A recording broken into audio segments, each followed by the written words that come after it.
दुनिया का सबसे बड़ा लोकतंत्र जो पूछता है अपने कॉन्स्टिट्यूशन को, वही कॉन्स्टिट्यूशन जो हम भारतीय नागरिकों की फंडामेंटल राइट्स को सुरक्षित रखता है, जो इंश्योर करता है कि हम इस देश में फ्रीली रह सके। लेकिन एक समय था जब इसी संविधान को डेंजरस बनाया जा सकता था रूलिंग गवर्नमेंट के द्वारा, क्योंकि उनके पास पावर थी इसमें अमेंडमेंट करने की। ये बात है 1963 की, जब एक एक्ट पास किया गया, केरल लैंड रिफॉर्म्स एक्ट। इसके इफेक्ट से एक फिक्स्ड अमाउंट ऑफ लैंड तय किया गया सरकार के द्वारा कि एक आम आदमी इतना ही लैंड होल्ड कर सकता है और उससे ज्यादा होने पर सरकार इसे अपने पास रख लेगी।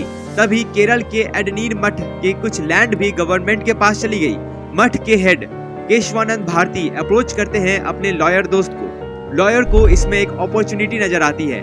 वो चिट्ठी लिखते हैं सुप्रीम कोर्ट के एक जाने माने एडवोकेट नानी पालकीवाला को। उन्होंने इस केस को ऐसे पेश किया सुप्रीम कोर्ट के सामने कि राइट टू प्रॉपर्टी हमारा फंडामेंटल राइट है, क्या गवर्नमेंट इसे भी अमेंड कर सकती है?